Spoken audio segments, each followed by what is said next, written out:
What's happening, folks, and welcome to a season review video on season 1 of the FM Let's Play with Real Madrid. If you're looking forward to this, hit the like button down below and subscribe as well for daily content on this channel, both from FM, this series daily, and the career mode, and Wonder reviews as well. Apart from Sundays, which may change now. I'm doing more one series on this channel, 2 seasons on this channel, sorry. So down below, second channel as well, Resident Evil down there, second channel, and Discord and Twitch down below as well. Usually on these season reviews we show the screen, but because of the nature of the news last episode, we had to show I want to show the election result, and I couldn't then go back to the main screen, so I have to do things slightly differently today. And just to let you know, guys, that a new policy starting on these videos. I'm going to try it out after today. Next episode will be missed, and then we'll start again, new season, a day after tomorrow, just so that you can catch my first season, get your thoughts on what we should do next season, and give you more time to plan the season better and transfers and that kind of thing, and make sure everything's set up perfectly how I want them. So we're going to go through the season, pretty good season, spoiler alert, and then go through some players and stats and look at that, and then look at where I'm going to strengthen next season, and quite a short review, to be honest with you today. So you can see here, won the league title by Canter.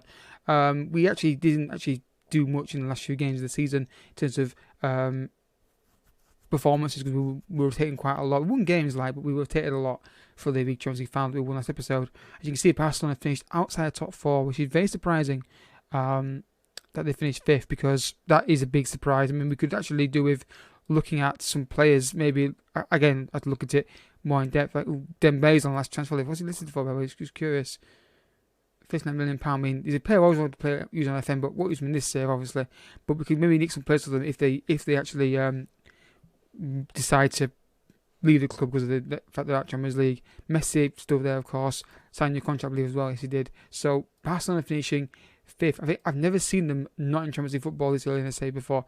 Villarreal finished 4th. Valencia 3rd. Atletico Madrid 2nd, and us a distant 1st.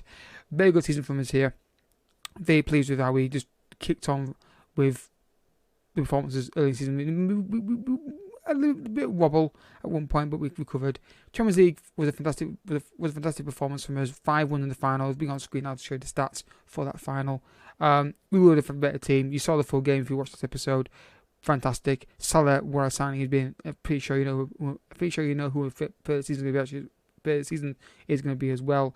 But a great performance in the final. And yeah, there's certain areas from strength, but it depends on money and what we can get in, that kind of thing.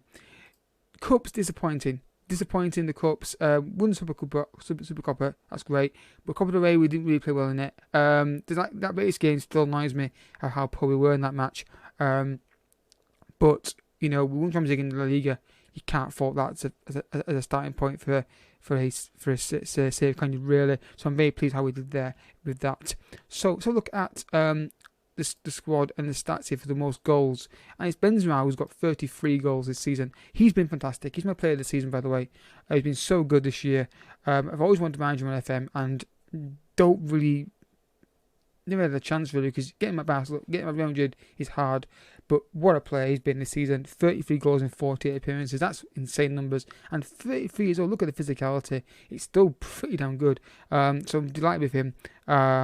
Just one of the things off my list, tick off my list. Manage Benzema on FM, tick, done. Fantastic performance from him this season, and just a wonderful player to manage. And I highly recommend you guys, if you are managing him, to play him in the role I played him in here, which is advanced forward. It works really well. You can play him deep line forward as well. He did that quite well, dropping deep. I did sometimes make him deep line forward as well, so he drops into these areas here and links up the player with Salah. That worked well as well, but either one's fine, because in my mind, you've got these guys cutting into the inside forward sections here. So Benzema's go into the channels, and then essentially he goes out there and lays in balls into here for Visa Jr. and likewise for Salah. But if you're playing deep line forward, which is where he drops deep into this area kind of around here, he's still got options to pass it into Salah and this Junior. So those roles work really well together. And it's all about what you really prefer from your striker, really, at this point, I think. Again, proofs in the pudding. It worked. He's got 33 goals, so I'm very pleased with that. The next person on the list I want to talk about is a player which we're not big surprised about being very good, was Mohamed Salah. Now, obviously, his goal return was fantastic, 24 goals and 12 assists. Fantastic numbers, don't get me wrong. But it was his dribbling and running through his breaking lines in midfield that really impressed me this season. How many times did I comment in an episode about him breaking through the lines and causing havoc? Didn't always get a goal or assist from that, but he was a constant threat running in. We paid a lot of money for him, though, didn't we? We paid £180 million, but I think he's been worth it. I don't think you can get him cheap out of Liverpool. And again, it's another player I've wanted to manage for many years on Foot Manager. Same with Liverpool. But it's hard to get him at Liverpool unless you're like a PSG or Real Madrid, which obviously we are in this particular save. So Salah, great performance from him. Was worried about would he get the goals, but he did. Another player that was a bit of a weird season for me was Eden Hazard. He kind of up and down this season, if I'm honest with you. At games where he was unplayable, and we saw those. But some games was very quiet, and I don't know if it's me or I don't know if I'm going to keep him next season.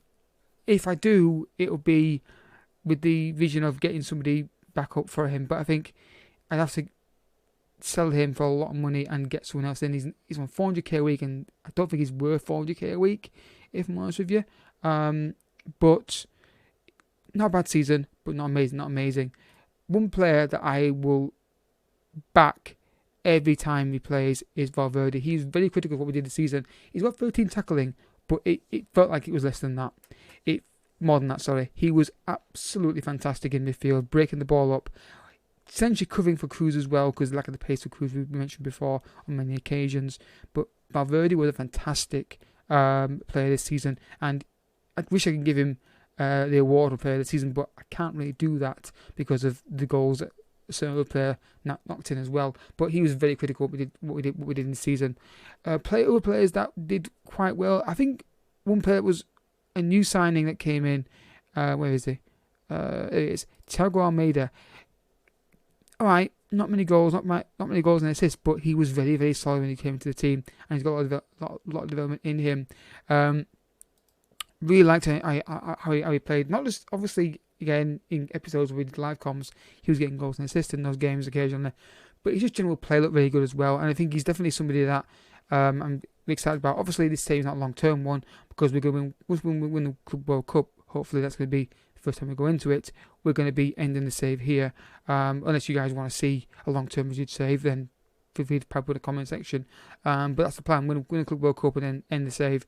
But yeah, very impressive. Did a job after we lost Isco. He came in for an Isco replacement really, because Isco wanted to leave, sold him, got this guy cheap. I say cheap. He's got him for 10 million quid, rising to 12, and I think it's a very good deal for us. He did his job. Next season might be harder for him to get into the team because of Pace coming back, but still good signing for us there. So in terms of where they're going to strengthen next season, well, the area they want to strengthen is, I don't think striker is a problem. I think we've got plenty of cover in those areas. I think left back is definitely something we want to strengthen.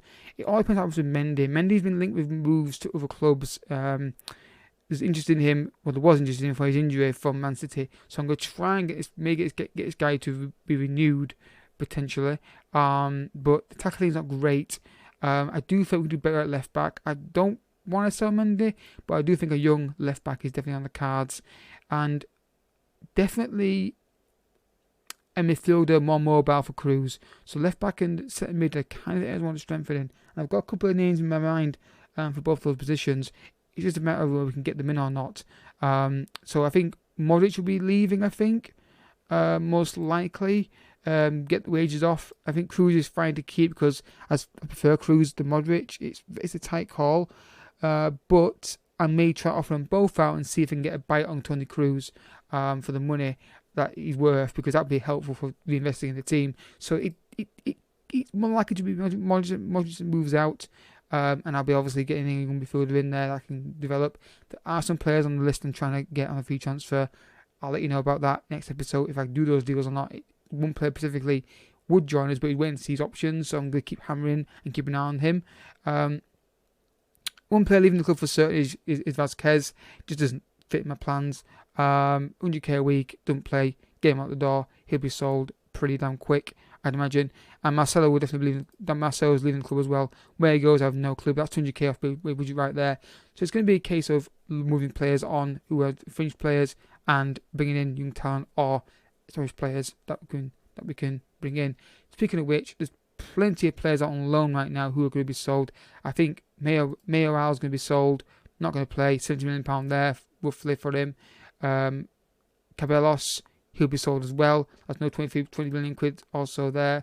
Gareth Bale will be moved on as well if I can. That's 500k away budget as well. You see what I'm doing in the French Republic, can't you? Reina's a weird one. In a long-term save, I'd keep him, but in this kind of save, I don't think he's worth keeping. So again, might be something I'd loan out, just because not much value in him there. And then Kubo as well is another guy that probably is going to be moved on in the summer. Just moving some players out on loan. But one player that will be staying this season will be Odegaard. He'll be next season, which is why I made him might be moved on loan because Odegaard, I just fancy him. The reason I bought Madrid was because Isco's causing problems. I had to move him on. But I made him. But then I've got Odegaard, who actually could be our centre midfielder replacement. So that's no consideration to make. Because he can play that role in centre mid. What did he play for Arsenal this season? He's played NC and CM, so he could play that role, deep line playmaker role.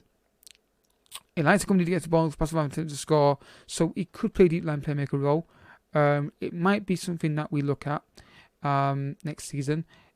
I will probably sign a midfielder still, and what I'm leaning towards now is actually selling both Kroos and Modric maybe, but I don't know. I'll see what the money looks like and who I can buy in. But Odegaard could be handy in a deep line playmaker role. I think Modric will leave the club, and I'll probably bring one midfielder and one left back in, with the idea of Odegaard dropping into that area if I need to. Definitely. One player that I'm still not sure about, actually, I forgot to mention just then, is Casemiro. I'm not sure because I prefer Valverde, but this guy's good. So, again, it depends what the market looks like, who I can bring in. But I think maybe he moves on, but not guaranteed. It's somebody I will keep around, most likely. If there's a bid for him and he wants to go, then I might sell him. I don't think I'm going to force him out of the club, though, to be honest with you. So, yeah. So, our finances next season look like this. We've got a £43 million transfer budget right now with a 85% percentage of sales done. I'm going to wait until the update comes in for all the finances and everything like that. But it's moving for a stay in summer, guys. So obviously, like I said, this series will end when we get the World Cup 1. That's the plan. I've got other saves planned as well that I'd like to try and do before the end of the year. Not quite sure what will be next, what they would be, but this aim of this save is to win the Club World Cup.